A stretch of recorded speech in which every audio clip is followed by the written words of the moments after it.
Francis Grayson, Booker Milner, Frank Harrison, Howard Harrison, James Harrison, Joe Hampton, John Taylor. Say them fellas' names. Say their names. Them fellas' names should be there. When we talk about the Martinsville 7, a lot of people say, who is Martinsville 7? They don't know who these guys are. They don't know their story. I feel we can do more. Now, when we talk about reparations and giving money to them, I feel that, as they stated, that is more of a state issue. But we can do more to put their names out there so that our history won't repeat itself. Because those who don't know their history are bound to repeat it. On your issue as far as your sidewalks, I think we got to do a better job of just keeping the roads better. That's where we got to start. So let's fix the roads. Get in a position to fix some roads, and then we'll talk about the sidewalks.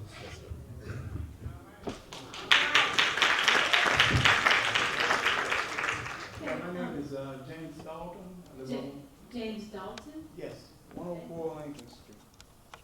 Yes, your question? My question is, talking to the people, why are we here tonight? Why is this such a big thing?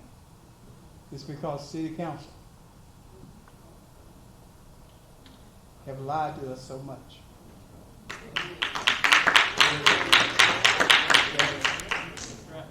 Danny, we was in school together. Yeah, we Martinsville High. Drew Rock, all of us. Jennifer, we all. But if we care that much for Martinsville High School, how can you all make a decision without these people? I mean, y'all have lied, y'all have stole so much. If it was a black person, they'd be in jail. All of this started years back. And y'all just feel y'all ain't got to give account for nothing. Started with the cable. Danny, you were so hard against the Ohio plan. You all always got a way to ease something in and make it think that it's going to be okay. It's not going to be okay. And that's why we're here tonight. That's why so much confusion is going on. You all, and you say that you speak, y'all 5 people are supposed to speak for the city. Y'all do not. Y'all do what y'all want to do. Do you have your question? Yes. 30 seconds. Have we got to pay the money back that we took from up at Winn-Dixie? Up at Dr. Boyce? Okay, is that the question? That's the question. All right, I happen to be mayor when, Kim Atkins was the mayor when the council, and I was the only one opposed the $2.8 million request to the Tobacco Commission. I was the only one opposed to it. The Tobacco Commission said they would cut it to $800,000. At that time, I was the mayor, and it was a 4-to-1 vote against it, with me being opposed to it. The council asked, what can we do to get you to vote for it? I said, if you'll put in the contract that his board of directors will be personally responsible, not a penny of marginal money will be at risk here. And I'll show you the contract. I don't have it with me today, but I had to go to the Tobacco Commission to get the contract. City didn't have the contract. But it's wrote in the bottom that his board of directors would be personally liable for the $800,000. After that was over, the city attorney said that wasn't enforceable. And my question was, why don't we go to your errors and omissions insurance? We pay it, let that pay it. But at that time, I retired from city council for 2 years, and they paid it, $180,000 a year, Jennifer? Is that what it is? City has paid almost all of it back. But like I said, I had it in the contract that we wouldn't be on the hook for any of that money. Okay, one more thing. Sure. Why we keep paying all these Mr. lawyers? Dalton, use your mic, we're on TV and the people behind you cannot hear you. Why we keep paying all of these lawyers to figure this out, figure that out? And we spent $1.5 million for this reversion, and we nowhere. We nowhere yet. Well, you've got the three-judge panel, they're meeting right now, they will come up with their solution. Now, we have had many of errors along the way. Starting out with Martinsville Cable, that cost over $1.5 million, plus it cost the tweaking in the water agreement, and that's cost us millions of dollars. You've also got Amp Ohio. You know, we paid $800,000 and never turned a spade of dirt for a plant that never was built. So I was opposed to that. Okay. So we made some errors. Martinsville has shot itself in the foot a number of times, and we've lost some major money. Yes, we have. And like I said, to get anything done on council, you need 2 other council people to go with you. And I had that period maybe for the 2 years I was mayor.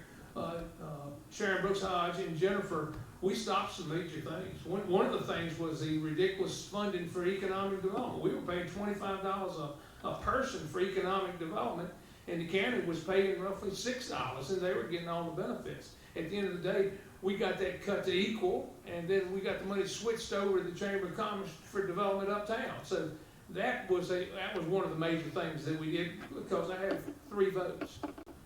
But I've been basically on the sideline without a 3rd vote until Ms. Pearson got on council, and we made an agreement that if you want to bring up a subject, I'll second it just for the purpose of debate.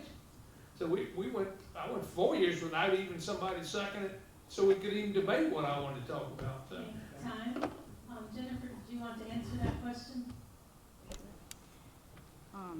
I was not a part of the cable. I wasn't on council. I wasn't a part of the electric. I wasn't on council. And then you talked about the money for the medical school. I'll be honest, that didn't work well. But if we don't take the chance and take a risk on our community, who are we? There were some very high-profile community leaders who supported this project. Naomi Hodge-Hughes in our audience today supported this project. Just imagine if this project would have been successful, what it would have done for Martinsville. So sometimes when you go up to bat, you strike out. And I can be the first to admit, we struck out. But if I don't advocate for the community and I don't try to do what's better for the community, then who am I? We have to, if everybody in our community takes a risk, there'll be some times that you will fail. And the Tobacco Commission saw this as a good investment. They're a statewide board. They've seen several business deals, and the Tobacco Commission even saw this as a good investment. And it's unfortunate that the person who had a proven track record of being successful was unsuccessful at this.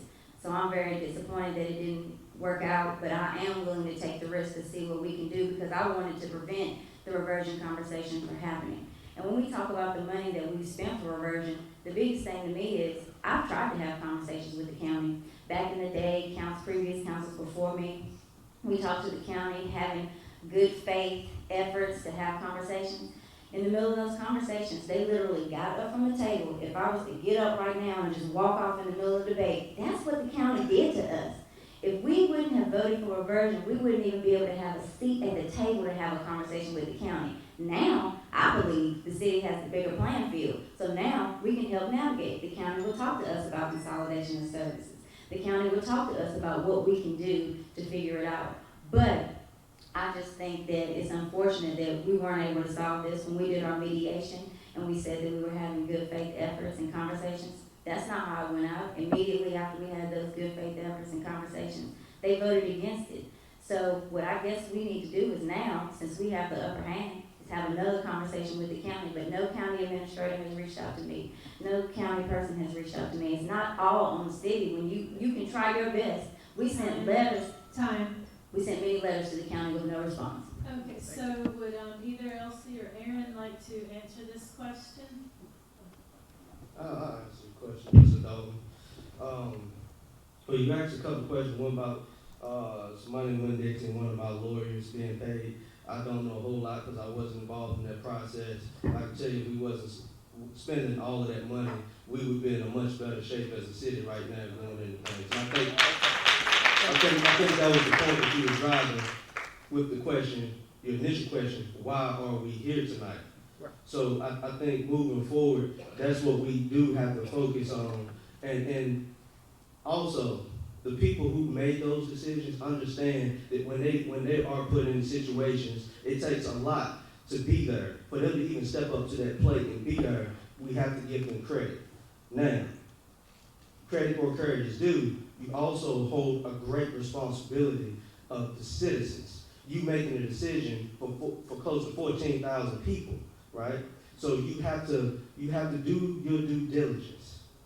Further, you have to keep the citizens involved. And at the end of the day, if you can't make that decision, or you shouldn't make that decision, if you're not 100% educated on it and know what's going on, then you leave that to the citizens and you make it on their behalf. So that's what I would do.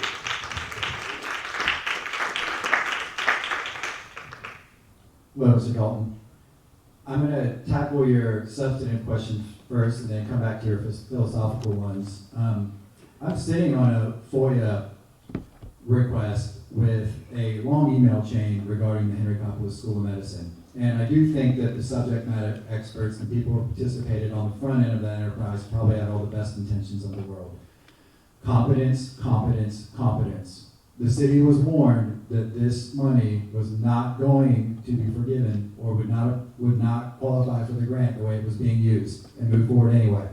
Now, I do not know the timeline. I'm just a citizen. Danny can certainly clarify if there's something in this timeline that I don't see, but I did this as part of my routine due diligence and trying to evaluate what's going on with city finances. He unmasked himself, and I want to be gracious. Do you want to speak to that? For me, and I'll give it to you. And I had to get it from the Tobacco Commission. Yeah, I got it from city government. Your second question, that wasn't meant to be a joke. I like that. You may have noticed, and this is why I went to speak about ARPA money, and I want you guys to know, I'm not going to get to say everything I want to say. When I read the bulletin report, thank gosh for you guys, about where that $4.5 million might go, I strongly believe, this is an opinion, I will tell you guys when I have a fact, and I'll tell you guys when I have an opinion. If you met me, you know that that's true. It's my opinion that had we not spoken out against that money, it would already be sitting in an Uptown Partnership bank account. I strongly believe that. But one of the reasons I spoke, we have a legacy of getting some money in this community, and we are just absolute experts at finding the fastest track to getting that money out of here, aren't we? We are. That's why I spoke. It seems like every time we get our hands on a little bit of money, we find someone from Richmond or DC or someone else to hand it over to. I want to speak to why I'm here tonight. Mr. Dalton, I'll try again. Okay. And now, sir, it is your turn. Can we start with your name, please? My name is Timothy Wade. My property is 1137 Pine Hall Road. And first of all, I'd like to commend and thank Ms. Bowles for going hard for me and going to the people to deal with them concerning my situation. Now, my property, I put a roof on my property. And I keep my grass mowed. I got a beautiful piece of property out there, but I need some work done on the inside of my house and on the outside. And I'm on disability. I'm disabled. And so my question is this. Well, first, I want to say this too. The city just sent me a letter from the city attorney's office saying that my taxes was delinquent for $300, which I paid. They said they would guarantee my Social Security check if I didn't pay the $300. So, to me, what they're doing is they're trying to plot to take the property. That's what they want to do. I wanted to say that too, and that's just happened today, matter of fact. And so, I paid that off because my mom and dad worked 40 years trying to buy that property. You ain't gonna get it just talking about it. So, now my question is, which one of y'all two, and I know Mr. Jones will line up, which one of y'all two will get with Ms. Bowles and fight for me and get my house fixed up on Pine Hall Road? Well, is that, fight with Ms. Bowles to get it fixed. I'll work with Jennifer, I'll go to, community development, Mark McCaskill. We'll go at it from 2 or 3 different directions and see exactly where we are with it, and see what kind of help we can qualify. Well, they trying to say because they ain't occupied the house in 6 months, that they can't fix it up. Well, What kind of situation, what kind of stipulation is that to put on There's somebody's house? Yeah, the community development block grant probably may have those restrictions in, and we may have to go a different route. But yeah, the block grant probably has some rules. The bureaucrats put all these rules in so a lot of people can stay employed trying to enforce them. But we can go look at it and see what direction we can go. We can go in more than one direction as we did over King's Road. Well, my question is, are you willing to do that? Yes, sir. Yes, sir.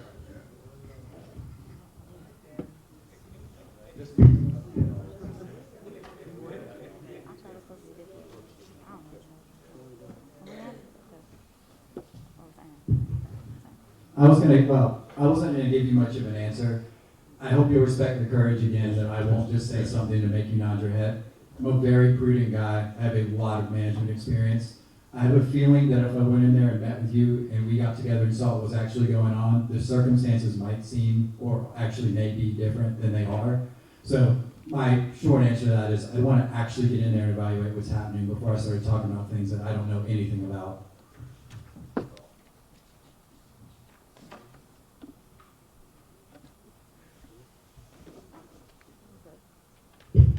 Mr. Wade, all I can tell you is keep standing on it. I'm glad that Ms. Bowles did come through for you. It should be commendable. If given an opportunity, I'll stand with you. I'll fight with you. If I got to fight by myself, if it's just me and you, I will fight with you. So just keep pushing that line, and help us on the way.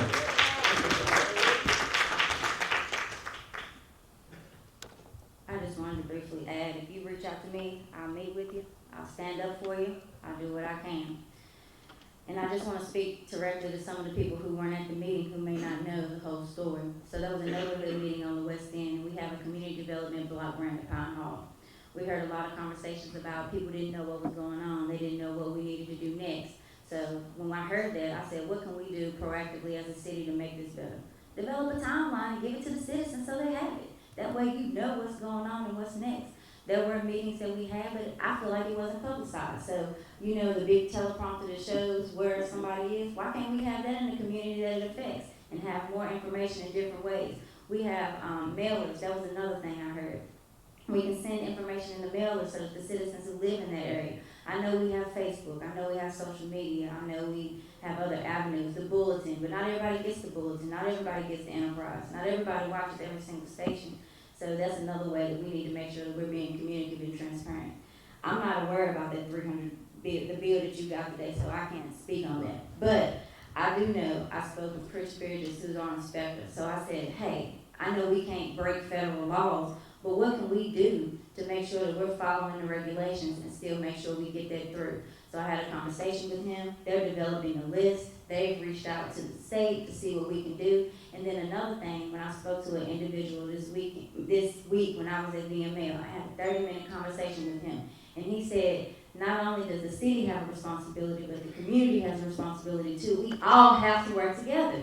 And if we can continue to work together, we can really move this city forward. And it's not about one person being right, another person, well, who's right or who's wrong. It's about what we can do to help our citizens one by one, day by day, step by step, moment by moment. So that's what we did for you, Mr. Wade. And I'm going to continue to follow up with you and have those conversations. It may be something where we have to raise and allocate money, and it can't be from the city because it's the block grant, but what can we do in the community to figure it out? We can find the means. Okay, and we'll come to our next question right here. Please, let's have your name and then your question. Mavesta Muhammad. And how's that spelled, please? So what? How's Muhammad spelled? Muhammad.